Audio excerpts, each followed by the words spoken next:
are the one, the world elite podcast. Take you to a level like, oh my God.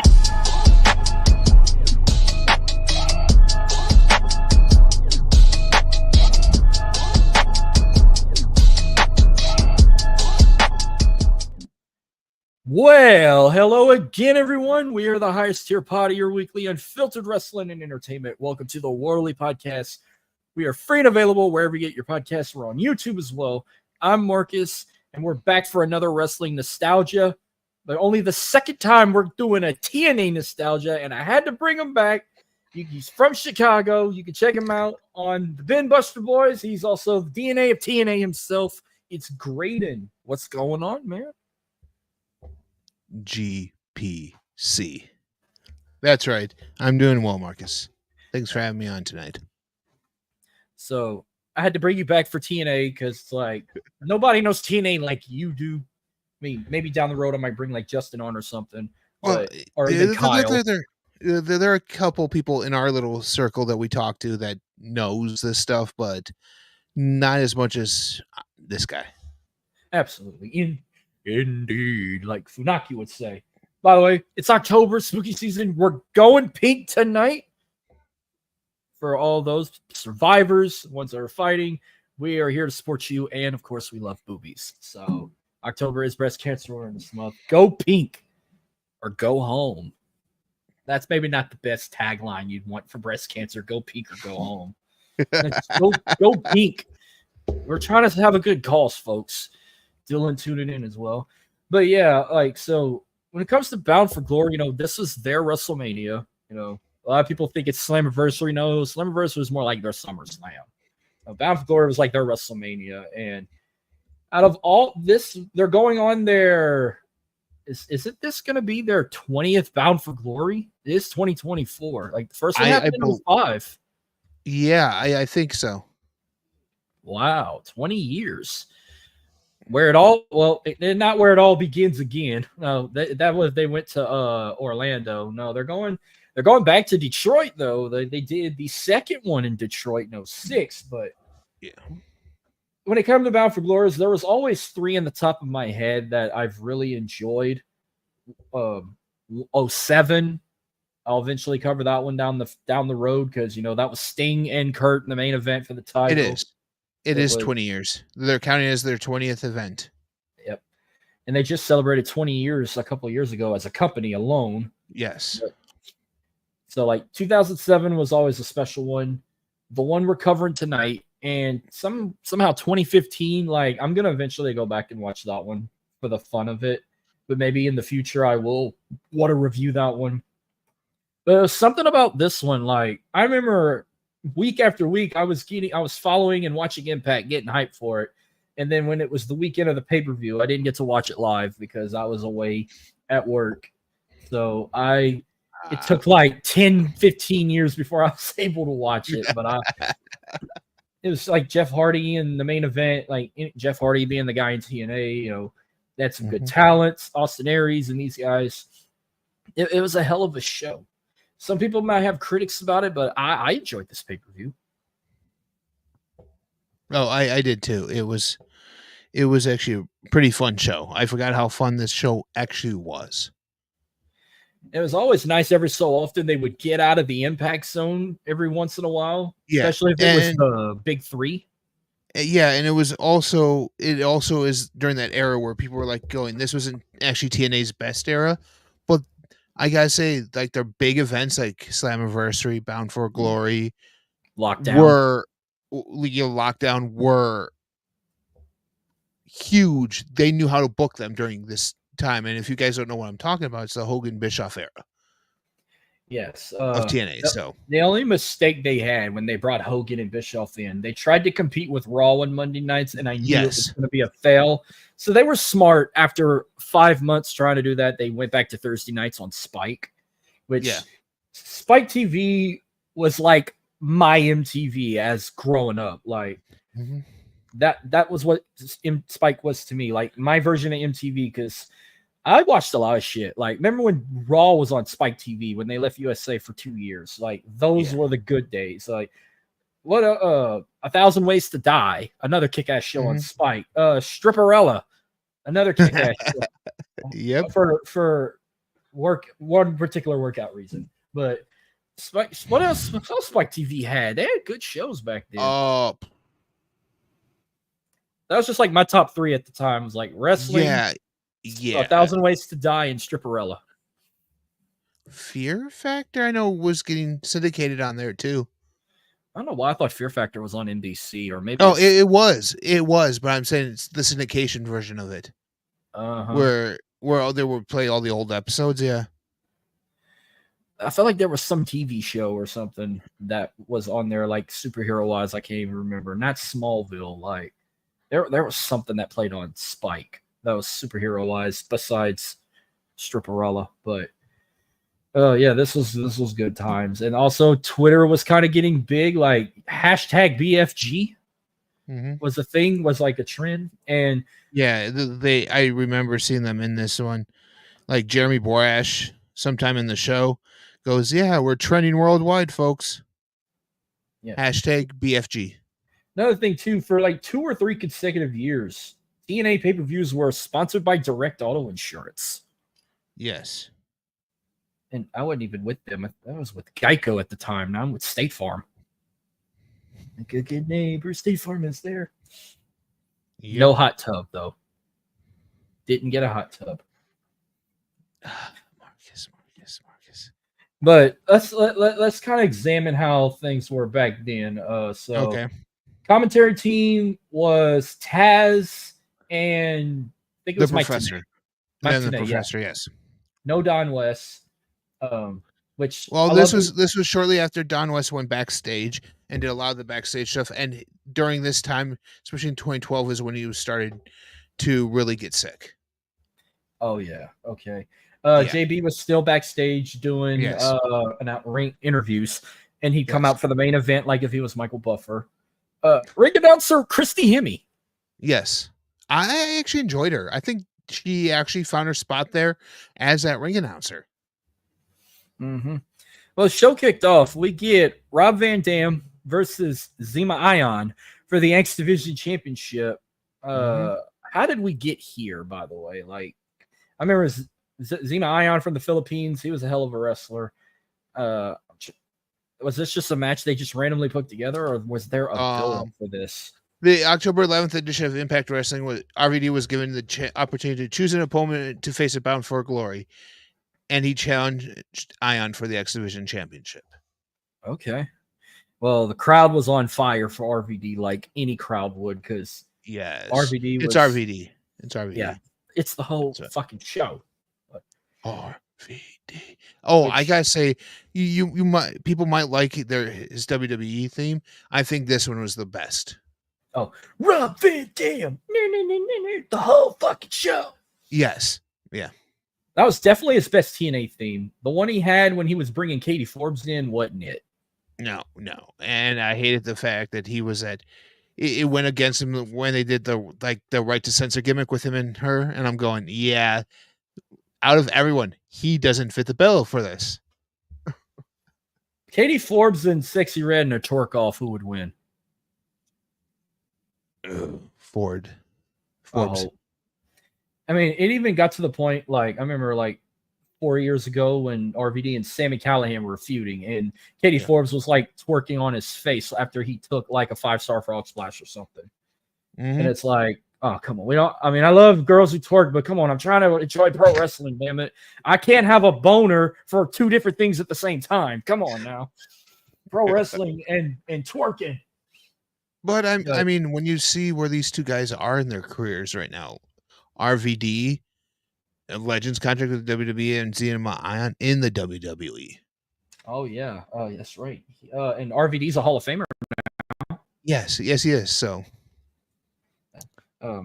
He's in NXT now, yeah, or he was in NXT. Joaquin Wild, yeah, LWO.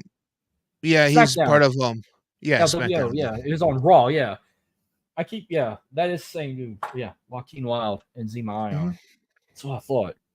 But he had like longer hair. Yeah, I just didn't care for the gimmick. I didn't care for the Zema Ion gimmick at all. Yeah, well, this is like a back and forth match. One time, Ion did a somersault on RVD into the barricade, but it was like one of them quick finishes, like a simple rolling thunder and a 5-star frog splash, and RVD wins the X Division title. And the crowd's like going fucking ape shit, and I'm like, this was like an awesome way to kick off the show. It was. It's RVD's first. I believe wasn't this his like first major title in TNA? No, he won the TNA World Title in 2010. He beat. Okay. Yeah, that's right. No, it wasn't Anderson. It was AJ. I think it was AJ Styles he beat. I think it was AJ Styles. But while you look that up, I showed this last week.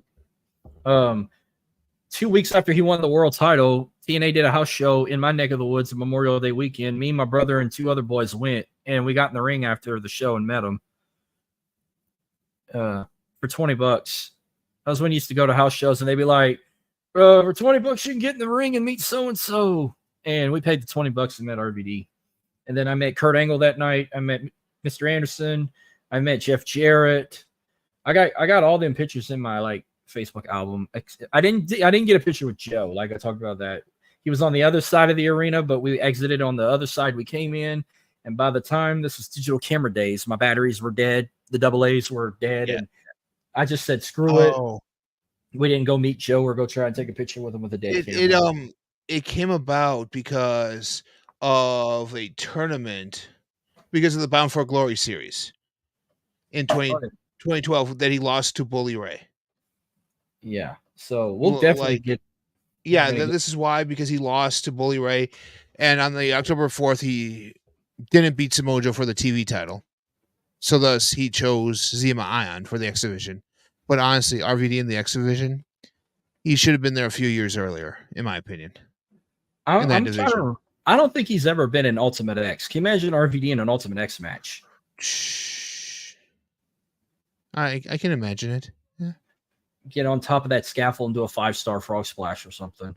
Mm-hmm. All right. Speaking of Samoa Joe, before the next match, it's like I think the first hour of this pay-per-view, after every match, JB was interviewing somebody.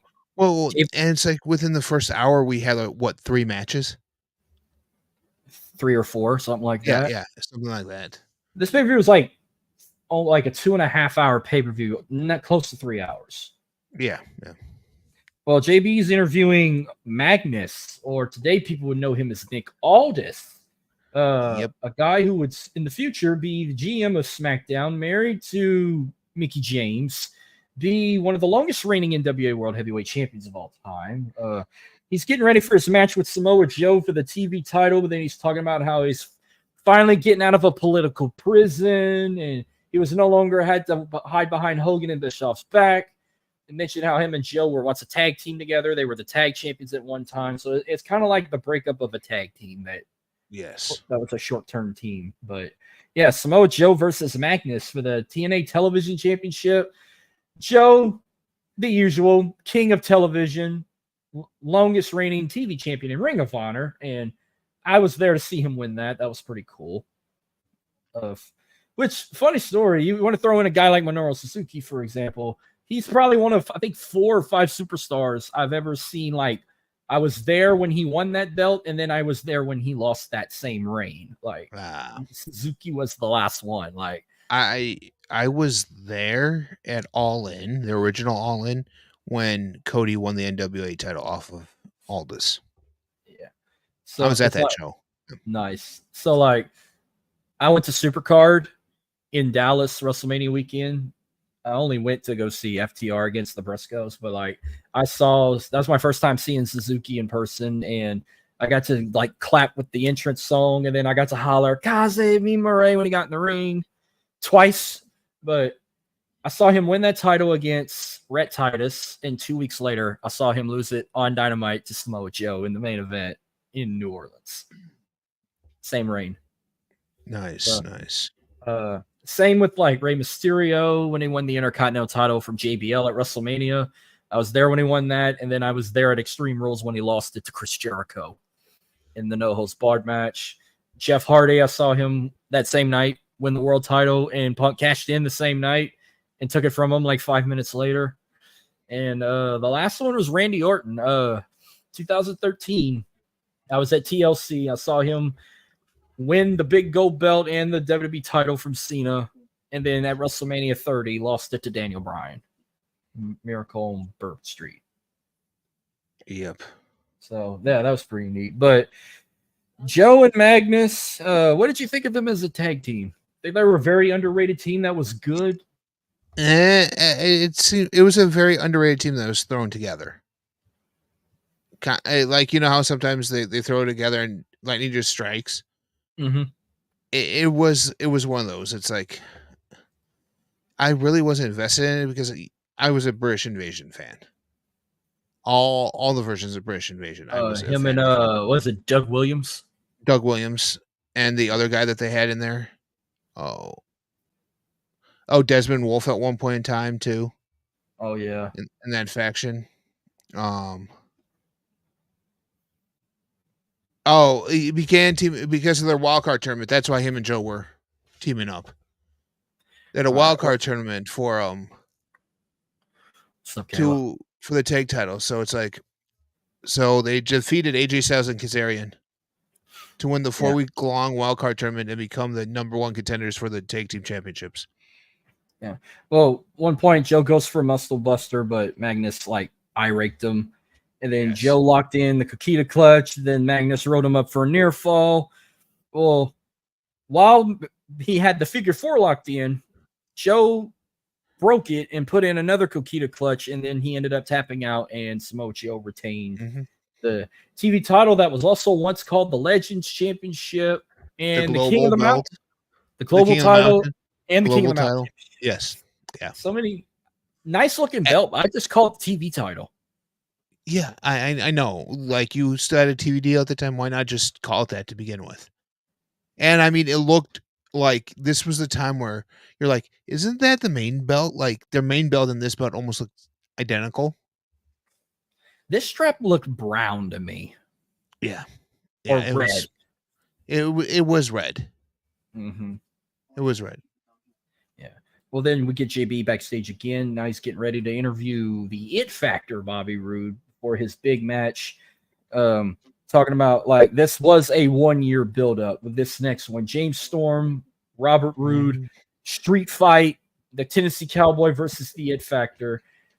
We know their history. Like, they were put together that ended up becoming one of the top tag teams in TNA, Beer Money. I was a huge fan of this tag team. Oh, yeah. Yeah. More of James Storm, because I said he reminded me of like a Tennessee Stone Cold with the cowboy hat and long hair, drinking Budweisers. Robert Roode was kind of like he gave me like a Ric Flair vibe with the robes and exactly the stock market. I don't know. IRS and Ric Flair combined, you could say, with the stock market and the shiny robes doing like a Ric Flair pose. Kind of more JBL meets Ric Flair. And IRS. Okay, JBL. Yes. Okay, even better. JBL and Ric Flair. There you go. Yes. I think that's more of an accurate statement there. Is it just me, or I rather him with short hair than long hair? Oh, Bobby Roode? Yeah. And do you rather Bobby Roode or Robert Roode? I think if he was going with this gimmick, I think Robert Roode was a better name for the more sophisticated version of him. Robert Roode with the long hair, especially. Yeah. Oh, when it was Robert Roode Inc., yeah. When there was that one, and then all of a sudden Beer Money, it's like he became Bobby Roode. It's like, okay, I understand that, but keeping that the whole time, it's like once the moment when he wins the TNA championship, he should have been Robert Roode, in my opinion. Yeah, but he was glorious, folks. Yes. So this kind of came about like 1 year ago. Robert Roode, he was still Robert Roode. He won the first ever Bound for Glory series. He wrestled in the main event against Kurt Angle at Bound for Glory, but did not become the TNA World Heavyweight Champion. I think that was the first time ever the TNA World title did not change hands at Bound for Glory. Kurt was the first champion to retain. But somewhere down the road, like a couple weeks later, Roode's partner, James Storm, got a world title shot and beat Kurt Angle to become the TNA World Heavyweight Champion. And his title reign was like a week or 2 weeks Yes. Yes, it was. before he gave his buddy a match, gave him a title shot, and then Rude just went full heel. He took a beer bottle, broke it over his head, ended their friendship, ended their tag team, and became the TNA World Heavyweight Champion. And at the time, was a pretty long champion. He was champion like 8 or 9 months before he lost to Austin Aries. Yeah, Robert Roode, yes, he was. And after that title loss, we haven't seen Storm for several months. And then he comes back because they did Lockdown in Nashville. I remember watching this pay-per-view in a movie theater in Texas. Me and like 12 other people. They were in the main event. A very good cage match that had a shit finish where James Storm did his super kick that he called the last call. He did like multiple of them. He did one kick where Rude went through the cage wall and fell onto the floor, and they ruled it as him escaping the cage to win. So he retained his title. Storm disappears again before they do the Bound for Glory series again, and he was a heavy favorite. He had like a hot win streak. I'm going to pause real quick. Maybe you can explain to the people how this Bound for Glory series worked. It featured 12 guys. You have a series of matches, and the 4 superstars with the highest points goes like in this 4-man tournament. Yeah. What it was they started, it would start on Impact. Like, it would start on Impact. There would be a list of 12 wrestlers. 12 wrestlers all there, and usually by the time they would be given points based on performance. A submission victory would win them 10 points, a pinfall 7, count out would be 5, disqualification would be 3, a draw would be 2, while disqualification will also can lose a wrestler 10 points. Wow. So yeah, so the top 4 wrestlers face off each other in the tournament finals at No Surrender, where Bully Ray defeated James Storm. Well, Bobby Roode defeated Bobby Roode. Yep. Yeah, and Bobby Roode defeated Gunner, both giving them 52 points and setting up a tiebreaker match between the two.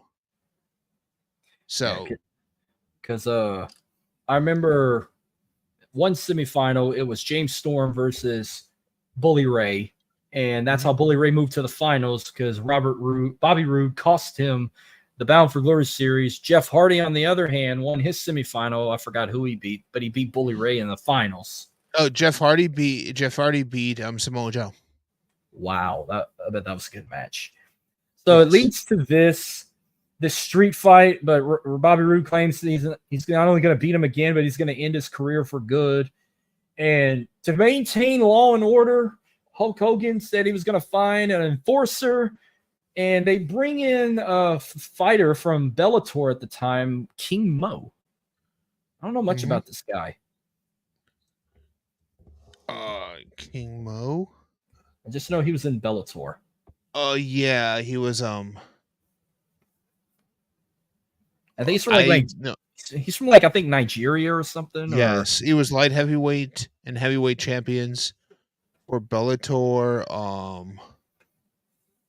Oh, because that was at the same time where they would still have, what was it? Where they still would have their working relationship with Bellator. I don't remember as well. I barely. Yeah, watched because Bellator. because remember when Bobby Lashley first shows up, he's the Bellator champ, and he walks in with the Bellator championship. Okay. Yeah, I remember that was the belt he had. Yeah. He walked in. His first match in TNA was with the Bellator Championship, because that's at the same time when Brock left the WWE for the UFC. Bobby Lashley kind of did the same thing, but went with Bellator, which people who sleep on Bellator. Honestly, Bellator at the time was doing better production than UFC was, but they also UFC had the marketing though that Bellator didn't though. Yeah. So they were able to market their fighters a whole lot better. Well, I felt like it was pointless to have King Mo as the enforcer because he didn't do shit. All he did was he shoved Rude. Yeah, that's it. He didn't do much as an enforcer in a street fight. In a street fight. And some people were like, "Who's that guy?" Like, didn't even remember who he was when he came out. Why an enforcer in a street fight, Marcus? Why? Yeah, it just It didn't doesn't make sense. sense. In a regular match, yeah, it would make sense. But Were, not in a street fight. were they like trying to recreate like WrestleMania 14 or something? Because HBK and Stone Cold wasn't a street fight; they were 1-on-1 with an enforcer and Mike Tyson. I don't know. Yeah, I know. never got that. I don't know either. So, by the way, like the little setup they, I mean, yeah, the GCU arena, which Grand Canyon University Arena would go Lopes if we got any GCU people watching. It's still called the GCU Arena, but it's not for Grand Canyon University anymore.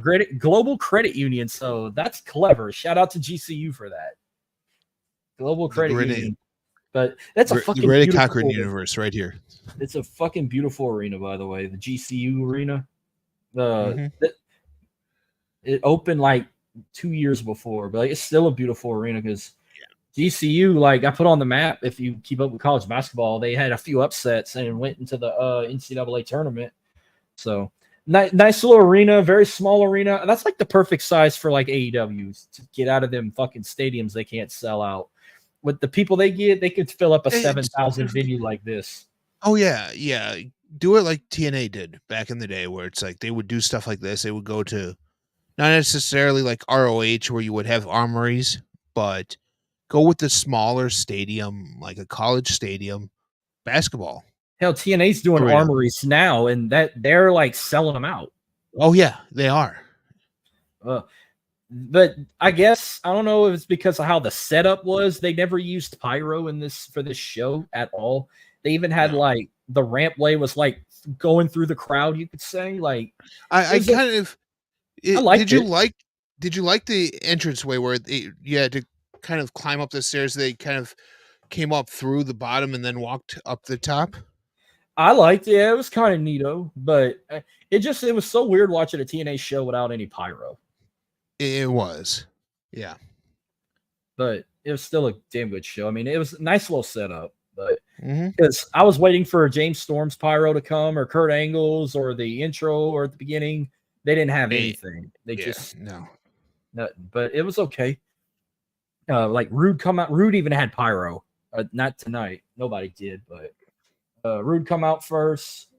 Oh no, King Mo came out first. Then Rude. Then Storm. I'm shocked they didn't just go straight into battling and kicking each other's ass. They kind of like had a little stare off. Then they like locked horns. Like fighting outside the ring at one point, slingshot Storm into the ring post. He gets busted open. Rude got a couple of trash cans, steel chairs, kendo sticks. The DDT on the rampway was pretty rough. Storm, he grabbed a steel crutch from a fan and used it as a weapon. I thought it was like that fake leg, like Zach Gallen would have, but no, that wasn't. It was just a steel crutch. That busted Rude open. Okay, they had a crazy announce table. Was that glass on top of that announce table? I honestly don't know. Like, it was such a weird, like, I was waiting for it to break or go through, and I'm like, no, he just tackled him off of it, and they just went onto the timekeeper's table, which was like a regular ass table. I think the top. I don't think the top was maybe glass. I think it was like a hard acrylic or something like that. And Earl Hebner was the referee for this match. By the way, he wasn't the senior official. Oh, it wasn't Slick. It was Rudy. Was it Rudy Charles? Like it was in 2008? No, it wasn't. It wasn't Rudy Charles. It was Hebner. It was Hebner. But I like going. I wish it was Slick. Oh yeah, I love Slick. Oh, Rude shoves Earl. I'm shocked Earl didn't do like he did with Triple H in the Attitude Era and shove him back. He fell on his ass. Well, then that's when King Mo gets in the ring, has this moment, and just shoves Rude one time. He gets hit with a last call for a near fall. At one point, Rude countered the second one. He countered the second last call and runs him into like the corner of the turnbuckle with a steel chair. Yep. And then it gets. Sorry, I'm watching. Like I said, I'm watching a Nightmare on Elm Street marathon. I'm already on Dream Child. Not my favorite. Well, he goes under the ring and gets a bag of thumbtacks, but Rude falls on him from the second rope, and then James Storm hits his flying elbow, and he lands in the tacks with him for a near fall. And I'm like, oh my god, he kicked out of falling in thumbtacks. Holy shit! And then you see a couple of low blows. He grabs a 6-pack of his Budweiser with his like cowboy skull on it. Yes, yeah. Well, he goes to like hit him with the bottle again. Well, he hits him with a low blow, breaks the bottle over his head, hits him with the last call, and then he just completely falls back into the thumbtacks. And Storm pins him 1, 2, 3.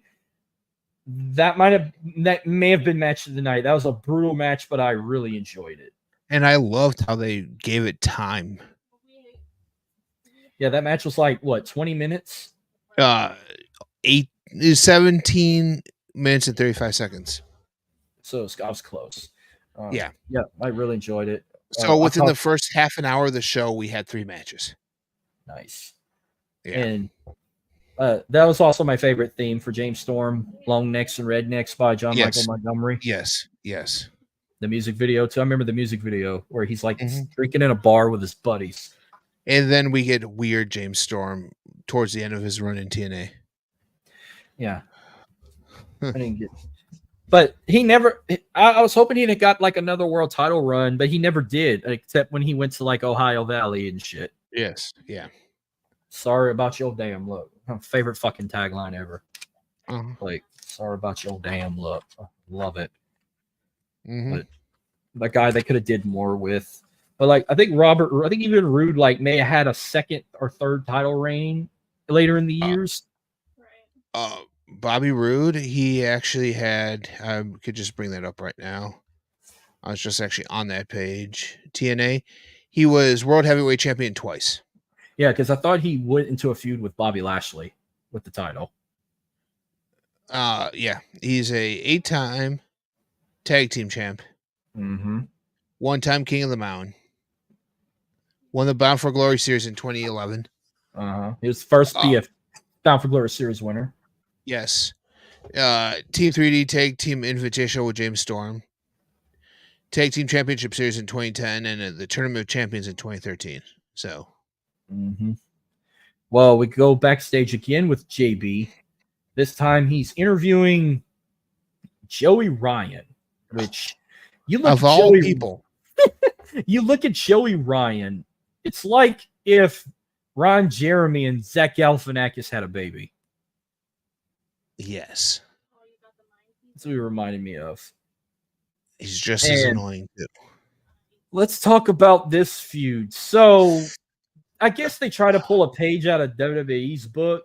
They had a thing similar to me. It was similar to Tough Enough. It was called Gut Check. Yes. I in concept, the Gut Check was amazing. And guess who was in charge of it? Al Snow. Yep. Which I forgot Al Snow was also like once an executive producer in TNA. And Bruce Pritchard was like one of the people like running TNA. So, well, he gets voted off. Well, something about 87%. I don't know if that meant that was the people that voted him off or that was the people that still wanted him to like stay on. He lost to Austin Aries. He lost a match with Austin Aries. Yes. He made his appearance in a Gut Check challenge to Austin Aries. Decided not to sign Ryan to a TNA contract based on his performance before the match. Hogan and Bischoff told him that they like him and they want to use him in the future. So basically he had one match and he lost it. He lost to Austin Aries. I thought he had like more matches than one. Well, he returned to TNA, interrupting Taylor Hendricks' Gut Check evaluation. He ended up punching Al Snow in the July 26th appearance on that. He was confronted live on air by Taz afterwards. They show him in the crowd like holding signs up or having t-shirts on. Yeah. And Uh, I also know, yeah. like, even put his hands on him when he Uh-huh. wasn't supposed to. And then that's when Bruce Pritchard, like, got in him and he was like, this is your problem. You fix it. Saying, like, you're not a wrestler anymore. I don't know why you're trying to pick a fight with this guy. He's not even a licensed wrestler. Well, then one night, on Impact, he comes out with a contract. And he offered to give him an apology. But I guess Joey Ryan didn't want the apology. He wanted to fight him. So he said, well, I have right here a contract. Before he can, like, say anything, he, like, just yanks it out of his hand and signs it, thinking it's a contract to be a full-time wrestler. Then he's like, no, you didn't read the fine print. This contract is for a wrestling match at Bound for Glory against me.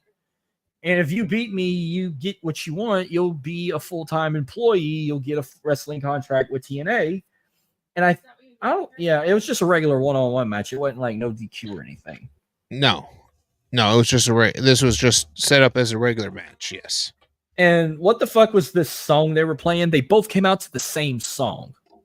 I think it was their gut check song. I was waiting for, what does everybody want? No, that's WWE copyright.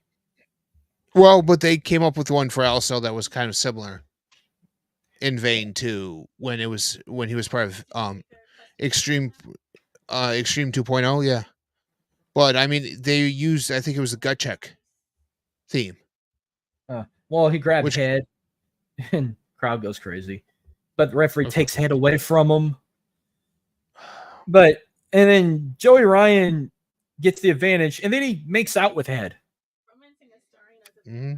He must have been like, I remembered a little bit of Joey Ryan, but I didn't remember him being this, like, annoying. Kind of enjoyed it a little bit. I'm shocked they allowed him to be as much of his gimmick as he was in the indie scene or in ROH. Yeah. I'm shocked TNA allowed that much of that gimmick. Speaking of shock, I'll tell you what shocked me more. Al Snow gets ambushed by Matt Morgan, the Blueprint. And I'm like, what the fuck? You know how we talked about how James Storm seemed like he was undervalued in TNA? There's the guy right there that's the most undervalued and one of the most overlooked guys on that roster. He was undervalued everywhere he went. Like, WWE shit on him. Yeah, TNA gave him one tag title reign. Like, he should have been a world champion. He could have been a King of the Mountain champion or TV Legends belt, whatever the fuck you want to call it. Like, he had it all. And is he just a shitty wrestler? Oh, Matt Morgan? Yeah. I think he pissed off the wrong people at the wrong time. Okay, so he was a smart ass. Okay. Or he was kind of... Well, no, I meant more so maybe being too cocky about himself, thinking he was better than what he was. Oh, because he was like a genius. Like, he had some, like, a brain IQ. He went to, like, some, like, big, not Ivy League school. He went to some fancy college and got a... he was a two-time tag champ. That's about it. Oh, yeah. What's up? What's up, Get Show? What's up, Get Show Podcast? Tuning in. The other Justin Santos. Tuning in. So, yeah, he ambushes him over the guardrail and rolls him back in the ring, and Joey Ryan gets the win, and now he's a licensed TNA wrestler. Yes. Well, we go back to JB again. This time he's talking with Bad Influence, Kazarian and Christopher Daniels. And all I kept thinking about is, what is Daniels drinking? What is that he's drinking? That ain't Chardonnay. That's not Scotch. It's not wine. I don't know what the hell he was drinking. It was hot sauce. Cock sauce. Okay. Yeah, like, I forgot how cocky they were as a team, but, like, something about Bad Influence, they were fucking great. Well, and not only that, but it's two TNA originals finally coming together as a team. I tell you what was strange seeing as a team, but they made it work. They once held the tag titles together, Kurt Angle and AJ Styles. Yes. Yeah, like, that's like Cody Rhodes and Roman Reigns right there, folks. Uh-huh. So we get Chavo Guerrero and Hernandez versus LAX versus Bad Influence versus Kurt Angle and AJ Styles in a three-way for the tag team titles. Yes. Which I forgot. I guess you can say Chavo was a member of LAX. I remember Hector Guerrero, his Uncle Hector was. Yeah, think they were. I think they actually were part of LAX. Just never said it was. I didn't really write much down for this match. I mean, I did enjoy it. I just kept getting like sidetracked a bit, but all I remember was Chavo and Hernandez won. Hernandez hit the border toss. That's what his finisher's called. Yes. And Chavo hit a frog splash and wins. They win the tag titles together. I did not see that one coming. Like Twice. They won them twice together. I kind of wanted Kurt and AJ to win it when I was seeing this getting built up, but when I saw Chavo and Hernandez won, I'm like, this is crazy, but okay. But I respected it, and then they loved it. Chavo like gave a shout out to Eddie from heaven, saying he wanted for him, he wanted for all the Latinos, especially here in Phoenix, Arizona. I mean, and Hernandez, like another guy they could have did more with, but I get he was more of a tag team guy, especially when he was with Homicide. But he had a feast or fired briefcase one time for a future world title shot, but I knew he probably wasn't going to be world champion one day. Chavo got the fired briefcase, yeah. And then I remember when Daniels had it, and that's when he formed Curryman. Curryman got it, and he goes, "I get fired championship." Awesome. No, dude, you're fired. You don't have a job anymore. Fired championship. Where do I get my match? It's right out this door. Okay. So he had it 2 years in a row. So he had it 2 years in a row. Hey, wait, this is outside. Where's my match? Wait, that makes more sense. They gave it to him twice. The first year he had it, he formed Curryman. The second year he had it, he formed Suicide. Before they gave that gimmick to Manic or TJP. TJ, yeah. I mean, they both did good as Suicide. Like, I remember I didn't know who Suicide was until that TNA video game came out. I thought that was just like some made-up character like AKI Man in WCW Revenge. But no, he ended up being a real wrestler, and I'm like, wow, there is a wrestler called Suicide. Wow. Created because of the game. I thought Cyanide by Metallica should have been his theme song because it says his name in it, Suicide. I'm already dead. You're just the funeral I've been waiting for. Like, that would have been a perfect theme for Suicide. Yeah, but they couldn't do that. They were paying Hulk Hogan way too much money to get rights to actual songs. Yeah. But shout out to those guys winning. Then we get after a 15 and a half minute match. So it's like, oh yeah, that match dragged. Yeah. For the talent that was in there, it dragged.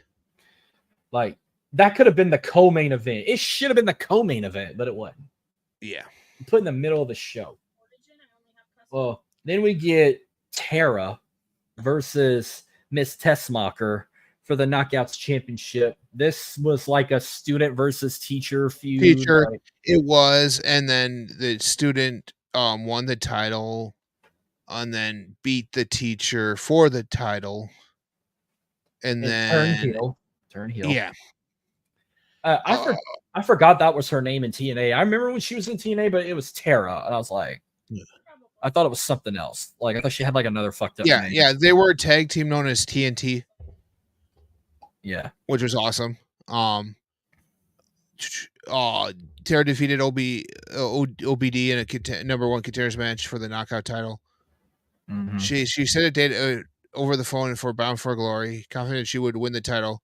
Tessmacher defeated Kill Kim in a non-title match, encountering Tara after the bout. Tessmacher fought her off and laid her out with the Test Shocker. And then, so the build-up for this was not necessarily that exciting. Like you said, it was teacher versus student. Yeah. And this match, I don't know if you want to call it the worst match of the night, but it was like the least interesting match for me. So, Mike, was it because it was the least interesting match because of Brooke Tessmacher or because of Tara? I've heard it go both ways when people say that this was the worst match of the night. That's why I was asking you, Marcus. Not because of how their ring skills were. I gave it worst match of the night because of what happened after the match dragged more than the match itself. Yeah. Yeah. So Tara wins the title. Like I think it was like what, a 6-minute match? It's something like 6 minutes. She hit the I widow's believe. peak. She hit the Yeah, widow's peak. 6 minutes and 21 seconds. Yeah. I figured 6 minutes. The match, a good match that went 6 minutes. She wins with the widow's peak. But it's like what happened after went longer than the match itself, saying how she wanted for her boo and she wanted her boo to come out, and it was fucking Jesse from Big Brother. I thought it was like somebody. I thought it was from like Jersey Shore, but no. And everybody's like, Jesse Gadaris. Yeah. and then they were like having a fucking makeout session. She's like, "Oh, mommy wants it." Like takes his shirt off, and everybody's like, "Who's this fuck? Who's this?" Like, Yeah, it Jesse was Gadaris. pointless. Yeah. I feel like I've seen him like on Jersey Shore, but no, he's not one of the Jersey Shore cast members. He was on Big Brother. Yeah, but he played that Jersey Shore gimmick Like a with douchebag. with Curtis Stone Mhm, from but, NXT. So yeah. a pointless fucking thing. Like if you didn't had this moment after the match, I wouldn't have credited this as the worst match of the night. I would have credited Joey Ryan and Al Snow worst match of the night until you did this shit. Even without Snow that much out of shape, I would say He was out of shape. no. Like you could tell he was a little bit out of shape, but he was rusty. He was rusty, meaning that. That's what I meant when he was out of shape. He was a little rusty in the ring. Yeah. Boy, yeah. Oh boy. Let's get to this one. The co-main event. We get Bully Ray and Sting. Well, wait. versus- Before that, can we talk? Wait, before that. Speaking of Sting, we're gonna talk about Sting. They show a Yes. video package. He was the inaugural inductee in the TNA Hall of Fame, which they showed this like highlight package of like a bunch Don't of get me started people on that. talking. Okay, I'm all in with how TNA did the Hall of Fame back then, just inducting one person a year Yeah. or maybe two people. Yeah. They're not freaking putting 20 people in like WWE would do, or put people that didn't deserve to be in it. But I feel like WWE should do the Hall of Fame like that a little more, but they kind of went overboard with this one. But here's the thing: your Sting is your inaugural induction. Really, a guy like AJ Styles wasn't. Yeah. A guy like a guy who carried your company for 20 plus, for the guy who was essentially your Undertaker. Good for your morning, company. Tom. Well, yeah, they kind of started wrong. Yeah, you're right. But then again, if you would have made AJ Styles the first inductee of that Hall of Fame, you should have did that. I think they should have started the Hall of Fame after he left TNA and never come back. And if he was almost in that, because I always say you got to be retired if you're going in the Hall of Fame. I think they should all treat Hall of Fames like the NFL. Yeah. Well, but I mean, I also understand Sting. It's the same reason why Chris Jericho was the first champion for AEW. It was a name that brought eyes onto their product that made it a legit Hall of Fame. Another thing I didn't That's why- understand at the time too was like, for like after 2013, it's like they did the Hall of Fame every other year, and then they went back to like a couple inductees a year. Yeah. Like, I don't understand how they work this Hall of Fame now. It's like no inductees in 2014, no inductees in 2017, no inductees in 2019, but like Well, after in 2014, yeah, 2014 they didn't have one on, but they had two in 2015. yeah, but I meant 2016 they didn't. I mean, not 2016, 2017 they didn't, or 19. No, they did not. No. So, I mean, the Hall of Fame, I mean, it's not a bad Hall of Fame now. It's like, I mean, Sting, it's Kurt. Sting, Kurt, Jeff Jarrett, Earl Hebner, Gail Kim. Abyss. First knockout, which made sense. Abyss, Ken Shamrock, Awesome Kong, Raven, and Tracy Brooks. Team 3D, and one of the greatest commentary teams ever in professional wrestling, Mike Tenay and Don West. Second to Tony Schiavone and Mike Tenay. I'll tell you what's crazy. They let The Rock induct Ken Shamrock in 2020. They let The Rock go to TNA and induct. Yes. I'm like Dixie Carter inducted both Sting and Jeff Jarrett, and Gail Kim, which made sense for Jeff Jarrett and Gail Kim. Oh, and Awesome Kong. Yeah. She also did Awesome Kong. Sting inducted Kurt Angle, which I felt like it Yes. should have been AJ Styles, Oh, but I get Sting. honestly, I like that. If you had Dixie Carter do Sting, then you have the previous inductee induct the next person. I like that idea. They should have kept that going. You had Billy Corgan induct Earl Hebner, the lead singer of the Smashing Pumpkins, Yes. or the yes, guitarist. I'm not saying a guitarist for Smashing Yes. Pumpkins. Well, you had Father James Mitchell induct Abyss. That was Um, that was a right call there. Yeah. Sinister Tommy Moon. Dreamer and Raven. Tommy Dreamer and Raven was the right call. That too. yeah, that's the perfect call there. And then Team 3D was inducted by Kurt Angle. Yeah, I mean Kurt Angle did form with them before. I was there for that. Scott D'Amore. That made more sense with too. with Tenay and Don West, it made sense. So, like all the Gail Kims, Scott D'Amore, and Dixie Carters all made sense because they were the figureheads at that point in time. You asked me this earlier. I'm like, who could they induct in 2024? Like, you think by now we would have found out, or you think it'd be a surprise? It all depends. If they didn't want it to be a surprise, we would have found out. Well, I have somebody in mind. Okay. Samoa Joe. I mean, I can see it. Bobby Roode. He is technically retired. James Storm. AJ Styles. What about the Motor City Machine Guns? I mean, they're about to go to NXT. It's actually SmackDown. SmackDown. I'm sorry. Yeah, or the beautiful people. Yeah. ODB. Like there's so Mickey Eric James. Young. I'm shocked Mickey James isn't in there. Eric Young. Eric Young. Taylor Wilde, or not too much. No, not her. Well, like when I think about it, if you look at this, besides like Awesome Kong, if you look at the females, she was a 2-time Knockouts champion and a 1-time Knockouts, and she was the inaugural Queen of the Knockouts winner. But I mean, besides that, Gail Kim was the inaugural Knockouts champ. Yeah. But then became figurehead in the company. Tracy Brooks was the first, or she was considered the original Knockout, and she was like one of the original like manager and valets out there. And Mrs. Kazarian, so maybe Kaz. Frankie Kazarian, Christopher Daniels, yeah, bad influence. Yeah. I mean, there is quite a list of them. You think the Hardy Boys? I mean, okay, because maybe not the Hardy Boys yet. But no, not yet. In the future, indeed. But like right now, I would say if I had to pick a knockout or a male right now, I'd say Samoa Joe, or I'd say the Beautiful People. If I had to go with someone, I would say the Beautiful People, and I would probably say LAX.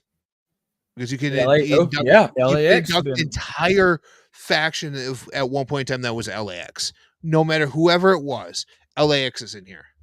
Homicide, Hernandez, Hector Guerrera. What's the chick? The one that was Ariel in ECW? Yes. Rosaline. Was her name Rosaline or some shit like that? I fucking forgot. Damn it.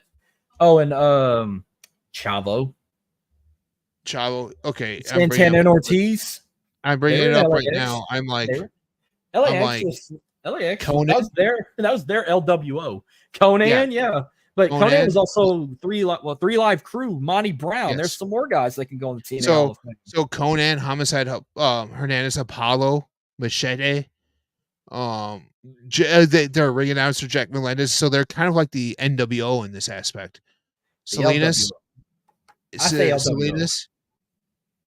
Salinas is her name. Yeah. Diamante, Ortiz, Santana. Yeah, they're Low Key was a part of the team for some odd reason. Daga, Eddie Kingston. Eddie Kingston was in LAX in in 2018. I think he was more so in the other promotion ones. It's like CMLL or something like that. I'll say no. You said NWO. No, to me, the NWO of TNA is this team we're about to talk about, Aces and Eights, Ah, of wannabe yes. NWO guys. But yeah, this tag match. So we get Aces and Eights taking on Represented by Doc and Nux. So and we Mike did not Knox and we and did Luke not know Gallows. this, and we did not know this until the following Impact, by the way. Yes. Yeah. But it was crazy how they like started featuring these guys, like this bike gang just attacking and ambushing everybody in TNA and wanting to go after Hogan and fucking Sting and shit. Like, oh, And representing the dead man's hand. and you can probably explain this more than I could. Yeah. This whole Aces and Eights like thing. It was like the July 5th episode. Hogan gets a card revealing Kitty a photograph of an ace and an 8 playing cards, which is the dead man's hand. Mm-hmm. Aces and 8s. So comprised of 2 aces and 2 8s, which is what held by Wild Bill Hickok when he was murdered. So it's the dead man's hand. Yep. So they were going after Hogan. Just because they felt, well, like it changed all the time of how the reason why they went after him. They felt like he didn't belong there. They felt like they didn't get their shot because of him there. I mean, they attacked everyone. They attacked faces. They attacked heels. They attacked everybody. So it's not like you just had somebody there who did it. It's like, okay. I mean, they were dominant. I mean, you're talking, when did this all begin? June 2012, and it went into 2013. So it lasted a whole year. For a storyline, that is actually pretty impressive. And I know we've always shit talked the faction and everything, but it's like I guess they tried to make it work. But and then you had a guy like Bully Ray, which, I mean, the fact that they split the Dudleys to be singles guys, I mean, yeah, Devon wasn't very successful as a singles run, but yeah, Bully Ray, yeah, like the Bully Ray gimmick, I mean, I don't know. It's just like you can't picture one without the other, but it's like Bully, the other, I mean, yeah, I could picture him now as a singles guy. But like at first, I didn't think it was gonna work. I didn't really like the gimmick, and then they had him where like he's just like certified badass from Hell's Kitchen, but Hogan didn't appreciate him, and it's like, let me fight for TNA, let me fight with Sting, whatever. Let me help you take out these guys, whatever. And then Hogan like accepted his trust, and he had a face and I like yeah, Sting. I love the old school Sting face paint that Bully Ray came out with, and I love how he walked backwards up the ramp until like him and Sting coming out together. It almost looked like the bar, like the bar pose. Yeah. And then they came back, and it's like he turns around and you see the face paint. I'm like, now that's a nice touch. And they also kidnapped fucking Joseph Park as an insurance policy. Like, I thought you were supposed to be like the certified dangerous monster in Abyss, but you turned into a but we said it before, Abyss is like the Mick Foley of TNA. Well, wasn't this at the time when it was he defeated Joseph Park? This is what the whole gimmick of Abyss went to the mental institution, and Joseph Park came back, and he was looking for his brother Abyss, and it was a split personality gimmick that they were doing with him. Yeah, I didn't like that. Like, it kind of reminded me. I kind of liked it if it made more sense. Kind of like how they had the three faces of Foley on screen together. They did something like that where he would end up just randomly, like, instead of just always putting him in hardcore matches and stuff like that, but just him randomly just start becoming Abyss, like wearing seeing it now reminds me of the whole Elias Ezekiel storyline. Yes, yeah. Well, I love the theme song by Aces and Eights, by the way. I like it. Yeah. It's so cool. But then like they come through the crowd, dragging Joseph Park, handcuffing him to the barricade. And the funny part was, like, this was also the time where shortly after AJ's match here, isn't this the time where he kind of disappears and becomes a lone wolf? Something like, yeah. Mm-hmm. Yeah, he becomes a lone wolf, and they thought it was AJ who was leading the charge with these guys to kill the creation that he helped create. Yeah. Well, they come out through the crowd with Joseph Park, handcuffed him to a barricade. This is mainly like and it's no disqualifications courtesy of Hulk Hogan. Oh, and if Aces and Eights win, then they would gain access to the Impact Zone. Yeah, and if they lost, they were gone. Well, they go back and forth like good match. Like no idea it was Gallows and Mike Knox until the following Impact. Well, also, somehow Joseph Park breaks out the handcuffs, attacks one of the other members. There was another guy from the group that interfered. Somebody with some super long hair. Yeah. Maybe you can tell me Wes who that Briscoe. was. Wes Well, Briscoe. I remember him. Maybe Wes Briscoe. I remember him with short hair. Yeah, Wes Briscoe. So they go at it. Bully gets a table, but Bully Ray gets spine bustered through the table. Aces and Eights wins the match. So now they gain access. Now they all come out and dogpiling Sting and Bully Ray. And then here comes Hulk Hogan. Rips his shirt off, taking one member out at a time till he gets in the ring. Hulking up, doing the U. Punch, punch, punch. Kick to the head. No leg drop, though. Sting grabs one of the members. They pull his mask off. It's Devon.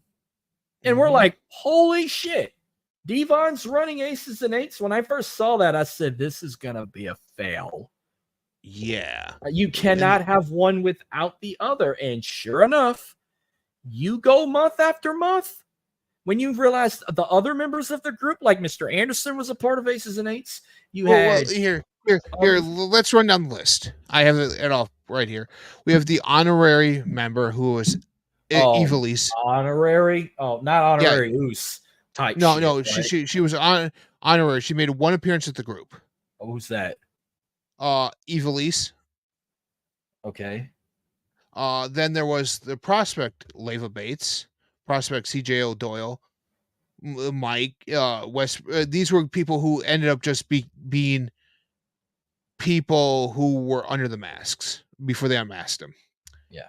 We actually had the soldiers were Wes Briscoe, Nux, Garrett Bischoff, the DOC or the Doc, Luke Gallows, Taz, Tito Ortiz. I forgot Taz was in Aces and Eights. Yeah, Taz was a spokesperson. Tito Ortiz was second sergeant at arms. He left after a week because Bellator pulled him from his TNA appearances. Mm-hmm. Devon was, which didn't get me. Devon was first sergeant in arms. When it's revealed who's actually the mastermind of Aces and Eights, he should have been vice president. Yeah. But your second vice president is Mr. Anderson, who your first vice president was D'Lo Brown. And then you have Brooke Hogan, and then you have Bully Ray. Bully Ray all along was the president. It was all a setup. Yes, it was. And Brooke was the first lady. Which it was some down the road. We're going to eventually cover that pay-per-view, by the way, because Lockdown 2013, I wanted to go to this pay-per-view because I was actually staying not far from San Antonio at the time. I didn't go because it was my weekend to go home, and I haven't seen my family in like weeks, so I went home. Plus, I also didn't go because they kind of broke the tradition. Instead of having every match a cage match, only the Lethal Lockdown in the main event was a cage match, and it kind of took the vibe away.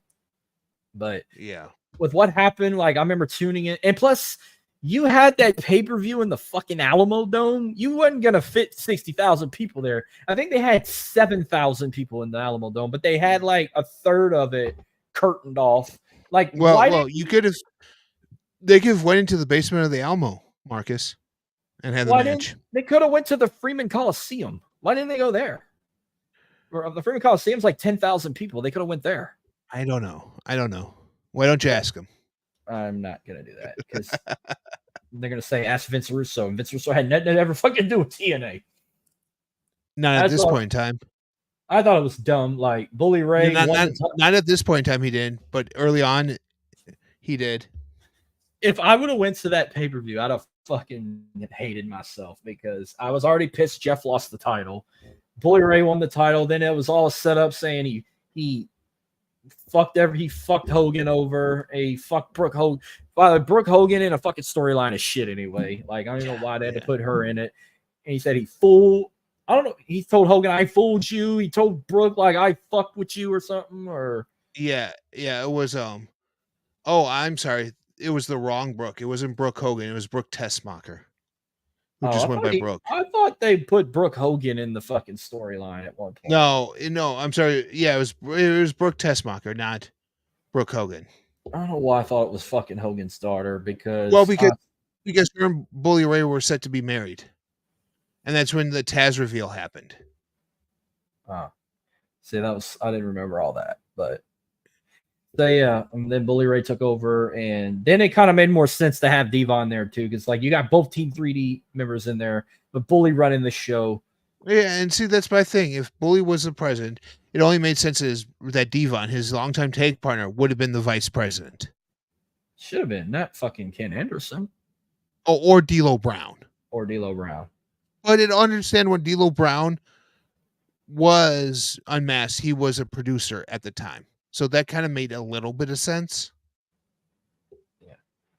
But we know how the Aces and Eights thing, I think, went till 2013 or 14. It kind of 13. So it was not a good faction. November 2013. Then we get to the main event. We get Jeff Hardy versus Austin Aries for the TNA World Heavyweight Championship. I was excited about this match. Go back to when Austin Aries won the TNA World title from Bobby Roode. People liked it at first and then slowly turned into a dick. Huh? He option seed that thing. Yeah, he option seed it. He relinquished. He created the option C rule to do this too. Yeah, I remember because when Destination X came, he relinquished the title and they had an Ultimate X match to crown the new champion. What did you think of that idea? I like Honestly, it. I like it too because it's like I think that's something like okay, you've relinquished it. Destination X is like the big show for the X division. It's like you're the X division champion.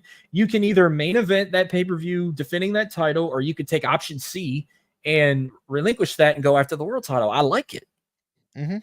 Austin Aries was going to main event either way, but he wanted to go after the world title, and I was shocked he fucking won because I was like, oh my God, somebody finally beat Bobby Roode, and it was this guy, Austin Aries, and then he turned into a dick, and Jeff Hardy won the Bound for Glory series, and it's been a long time since he was a world champion, and I'm like, 2 years, I think.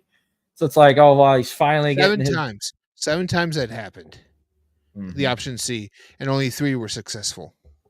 Austin Aries, Josh Alexander. Okay, it was let's see. I think it began the way it came up was it began in June of 2012 when Austin Aries said that he was not satisfied with just being the X Division champion. And Hogan gave him offering him a match for the World Heavyweight Championship, but only if he first vacated the X Division champion, and he did. Boom. But on the condition, Aries agreed to Hogan's terms on the condition that future X Division champions would be given the same opportunity. So despite what you think about him as that, that's what it was. So I think it was, who were the 3 successful? I'm trying to see it here on the list. Josh Alexander was one of them. Oh yeah. Josh Alexander, Austin Aries, and there's one more I can't remember. Not Pentagon, right? No, I forgot who the other one was. Not EC3, huh? I don't think so. Let me see. Because they don't tell you which 3 they were. Oh, Kazarian. Yeah, but Kazarian No. did not win the title. No, he did not in 2022. He lost Yes. because he never held the world title. Okay, here we go. I see it here. Austin Aries. Oh, Saban? Oh, Chris Sabin did do option C. Yeah, Yes, he beat he Bully did. Ray. Yeah. Okay. And he won the So- belt twice. And he was a two-time Yes. world champion. Yes. What about Alex Shelley? I'm looking down the list right here. We have Austin Aries, who is the first one. We have Chris Sabin, who Was actually successful. successfully utilized option C to win. I Then it was remember Austin Aries. that was live for free on Spike Yes. TV, Destination X. Aries did it twice. And he was successful both times. He only utilized it twice. I don't think he was.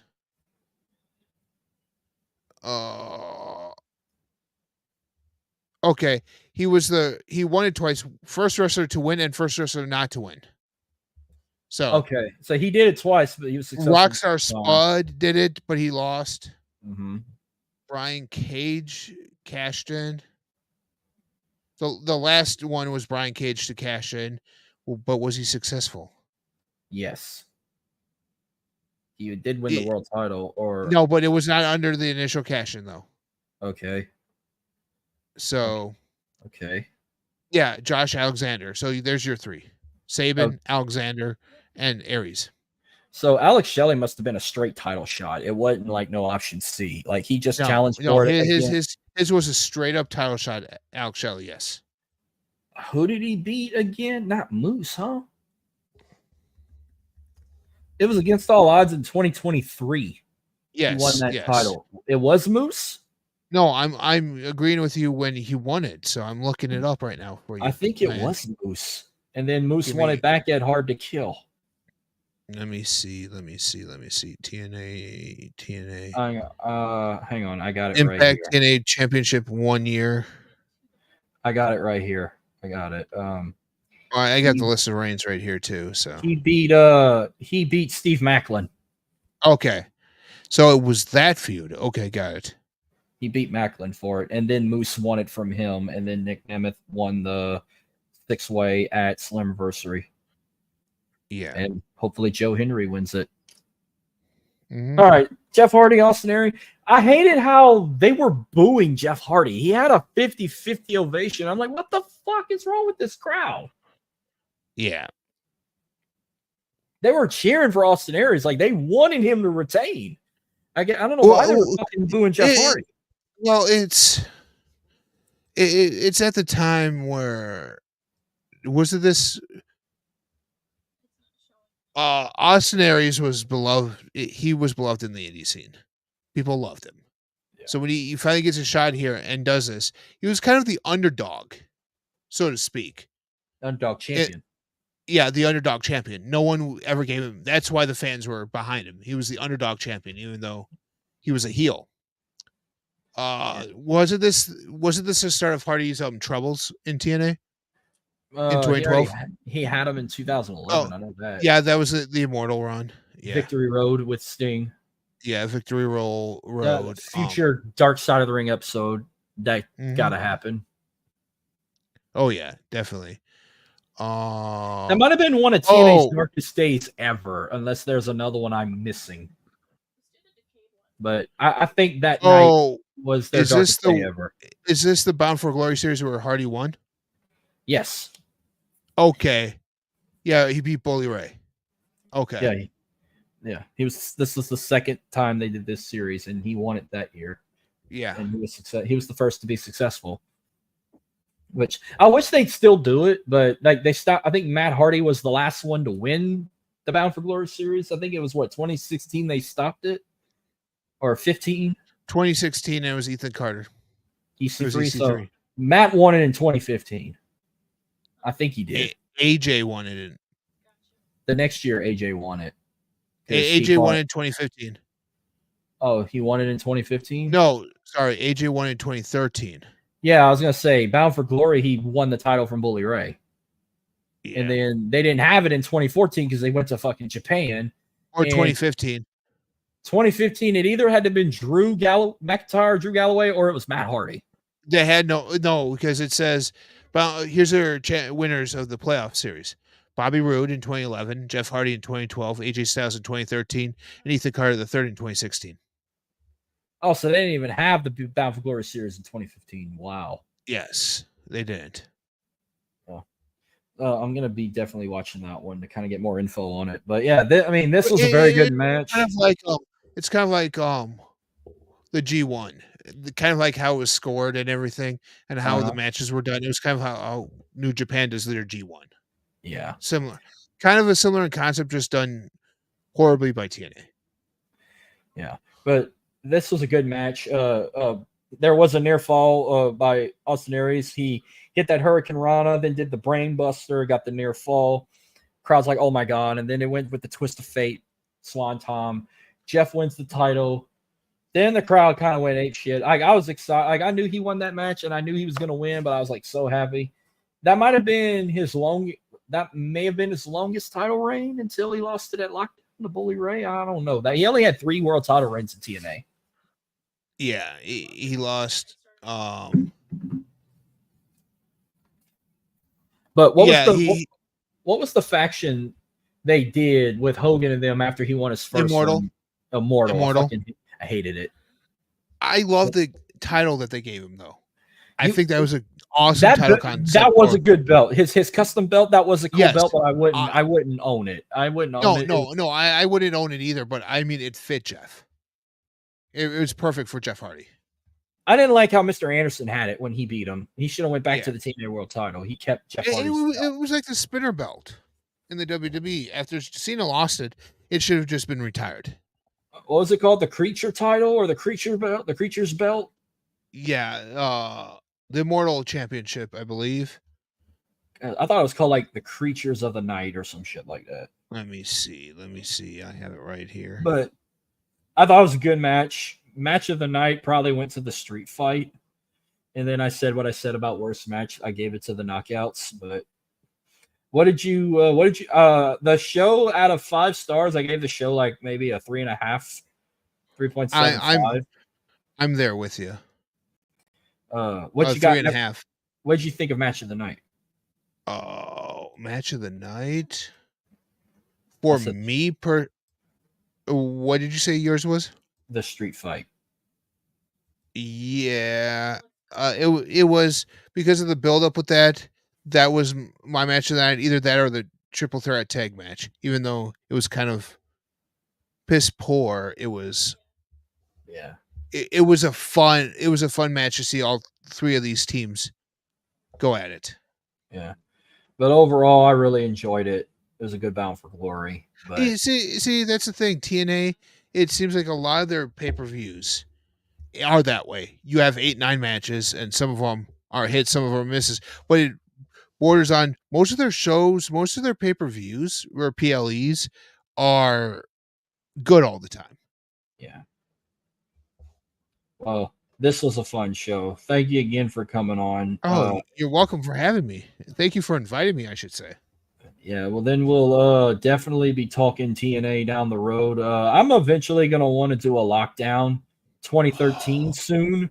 The one where Bully Ray revealed he was the president of Aces and Eights. And the reason why I did not want to go to this pay-per-view anymore when they stopped doing every match cage match. But maybe somewhere else down the road, like when we get to December, maybe there's like a Turning Point or Final Resolution or something, or Genesis when we get to January. I mean, I'm eventually bring one back up again in a couple of months. I'd like to do, and then when March comes or April, we'll definitely do a couple of do like a Lockdown while I do some WrestleManias around that time. But yeah, this was good. Thank you again for coming on, and let them know where they can find you on social media. And well, you guys could find me on all social media, The Bin Buster, everywhere. I'm The Bin Buster. Here on YouTube, I talk movies and stuff like that on my channel, Bin Buster.